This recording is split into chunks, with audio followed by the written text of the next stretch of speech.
I'm going to talk about cyber health. And if you'll notice the spelling, it looks like it's spelled wrong, but that was intentional. It's combining psychological methods with cyber use, so cyber health. And so I hope that this is a very practical thing for you, because we hear about the challenges in reining in social media, browsing the internet, getting distracted by using devices. And the good news is that there are mental health apps and other types of apps that can help us with our use of technology. So what can we do to manage our use of technology? I'm going to talk about some strategies. I'm going to talk about some apps, and I'm going to talk about some cautions. So, are you in a digital daze? Are you just checked out, looking at your phone, not really paying attention to your surroundings? Well, it is quite common for people to be distracted these days. And becoming more mindful and using technology, you can be more intentional about your use.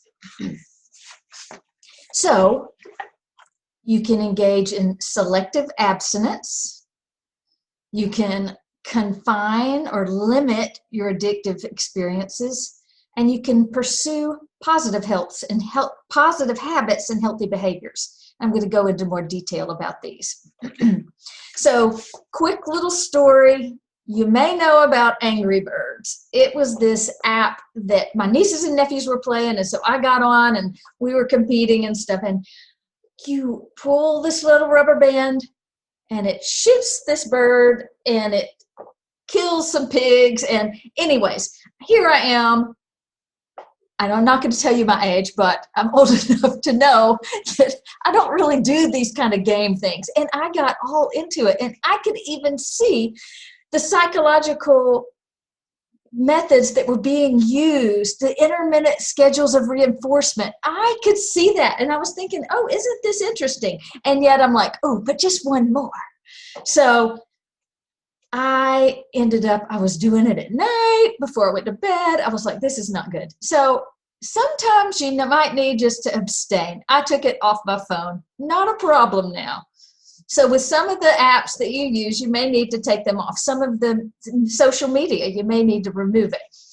But there's other practices of selective abstinence. And I've talked with colleagues over the years, and their exact words are on this page, some of the things they do. These are some of their quotes. Essentially, it relates to limit the use of your phone by removing the phone from your presence, turning the notifications off so you're not interrupted all the time, or scheduling when to use it. Basically, taking charge of your phone device and its use, or your computer, whichever it may be.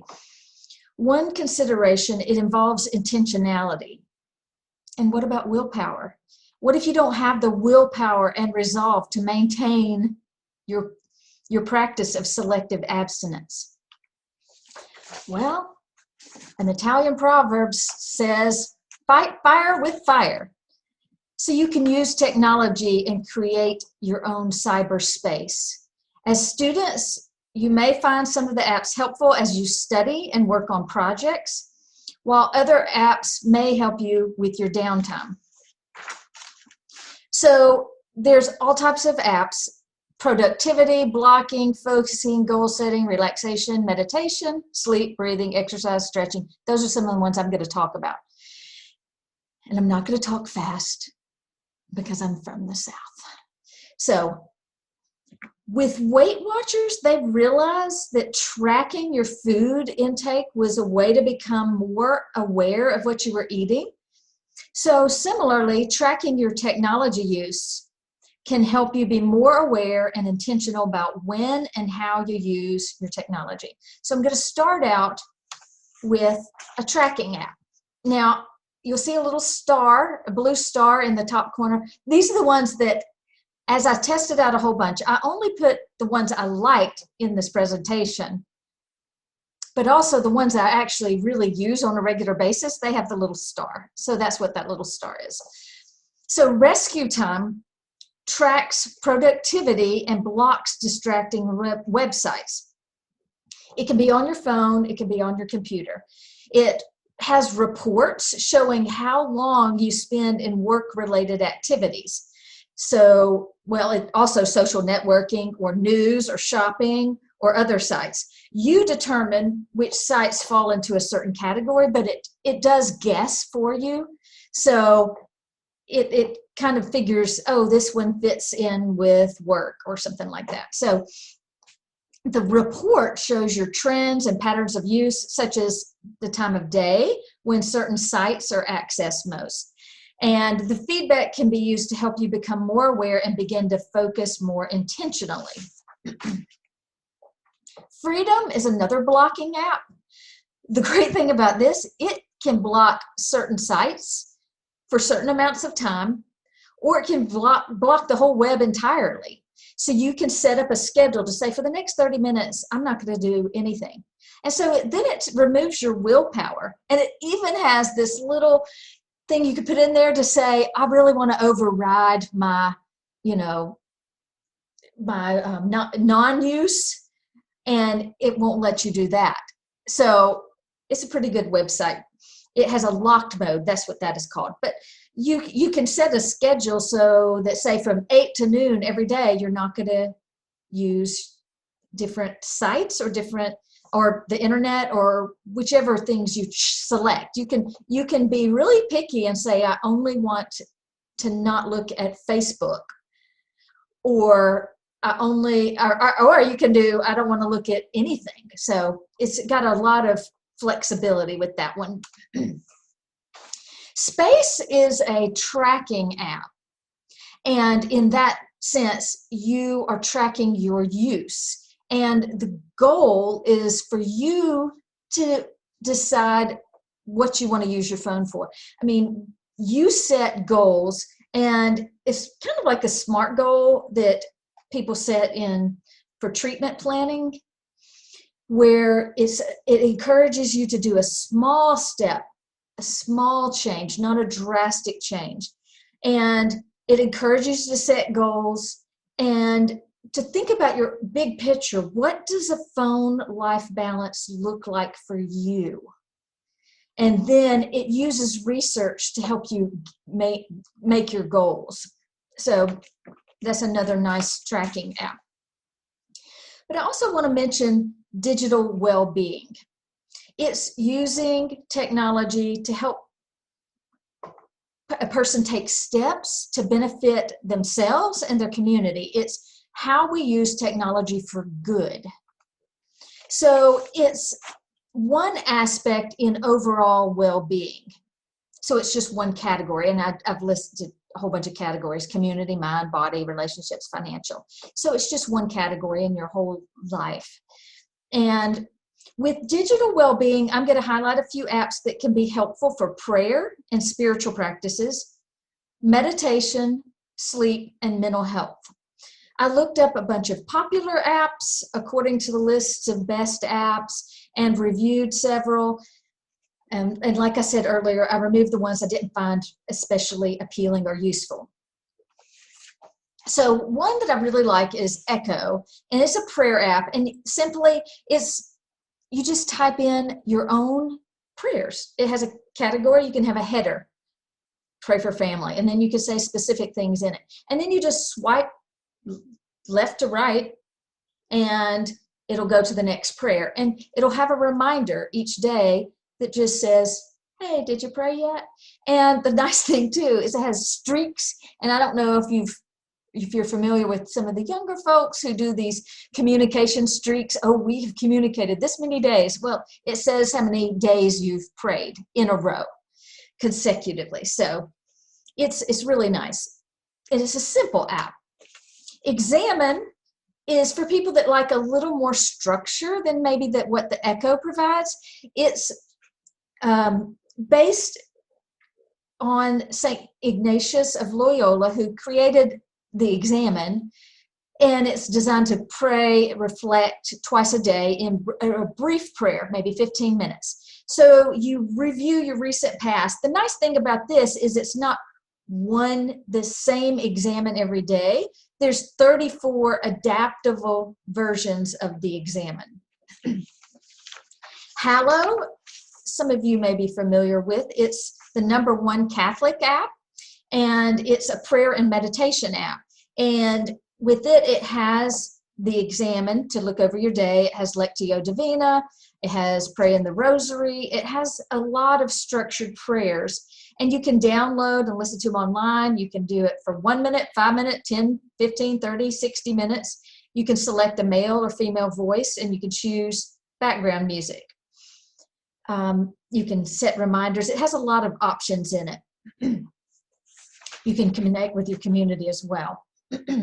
Now, YouVersion, the nice thing about the YouVersion, it's really more of a Bible and devotional app. It's not a meditation app. But the nice thing about it is free. It's free. So it has reading plans and devotionals. What I thought was really nice is it has speakers that speak briefly, and there's a lot of ethnic diversity. It's a lot of popular speakers and popular biblical teachers. So I'm not sure that they are coming from standard psychological practices or anything like that, but they are coming from a spiritual perspective. And it has messages that address emotions. And you can look up, say you want to know about anxiety, you can type in anxiety, and a whole bunch of verses will come that relate to whatever you just typed in, anxiety, depression, those types of things. So you can access verses really quickly and easily. Abide, I really like this app. It is a Christian meditation app. It has daily meditations. You can choose whether you have 2 minutes, 5 minutes, 10 minutes, or 15 minutes. And so your daily meditation, but really what I like it for is it has bedtime stories. And so you're ending the evening with somebody praying over you or helping you focus on the Lord. And it has options for that from 15, 30, 60, or 90 minutes. And then it'll turn the app off for you. So you don't have to worry about, in the middle of the night, did I turn my phone off? So it turns off for you.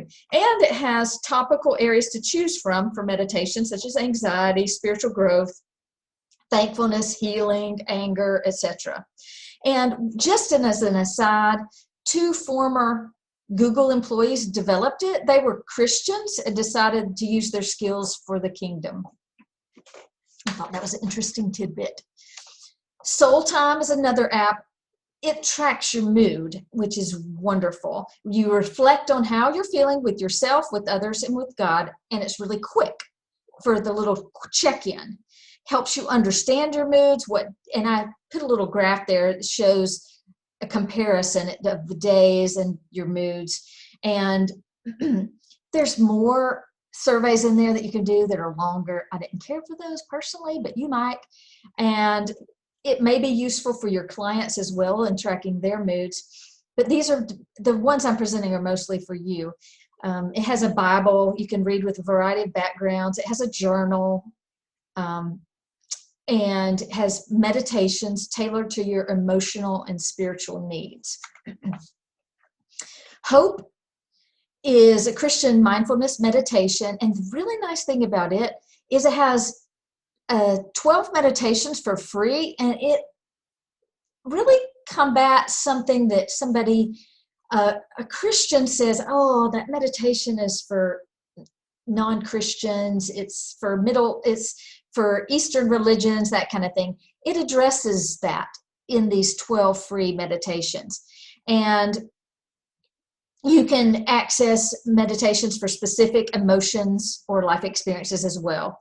Sleep better, connect with God, or look at topics such as anxiety and stress and disappointment. Okay, you may have heard of Headspace. This is not a Christian app. It's a guided meditation app. And it has workouts in it. I haven't tried the workout part, but this is a fabulous app. But I don't actually use it because it's not Christian and I don't really need to do this. But what's wonderful about it is it uses clinically validated research. So it's based on psychological principles, and it really, I love the graphics in there. It's simple to understand. It makes mindfulness and meditation a simple process. Some DBT skills that you might be trying to teach a person, some of them are actually embedded in the Headspace app without actually saying DBT skills. And if you're interested in this and you have a Netflix subscription, it's free on Netflix. Like, there's episodes that you can watch.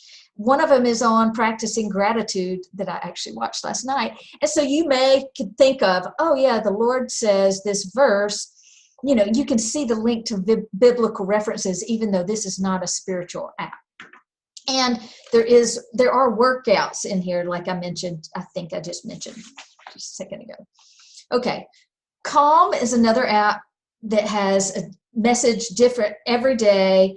This one also has long sleep stories, and it has video lessons on mindful movement and gentle stretching. You can listen to the music on there that helps you focus, relax, or sleep, and that's a nice thing to do even when you're working or studying. Okay, the last major app I'm going to talk about is Happify. I have not been able to use this one. It wouldn't work on my phone, but it uses science-based methods to increase resilience, decrease anxiety, depression, and stress. And I really like that it has games, like it has balloons, and you pop the balloons that have positive connotations and you ignore those with negative words. So this could be a really fun one, although you have to get it to work on your device. So I do want to mention a couple of dangers in our last minute or two. Cyber security. You need to watch out for the apps. Some apps will sell your information, your gender, your name, your phone number, products you've used, etc., your location even. So what I would recommend is deleting apps you don't use alternate names or emails, avoid using Facebook or Google IDs, and install some protection. Real quickly, there's a lot out there that you can use, but I use Privacy Pro Smart VPN on my phone, and it blocks advertisements, and it just prevents people from tracking you, and it has a VPN as well, a virtual private network. The conclusion, you decide how to use your smartphone. Those skis are supposed to be a smartphone in the future. Huge. Life is a matter of choices, and every choice you make makes you. So make good ones with your technology use. References are there, and now I will stop my share. Thank y'all very much.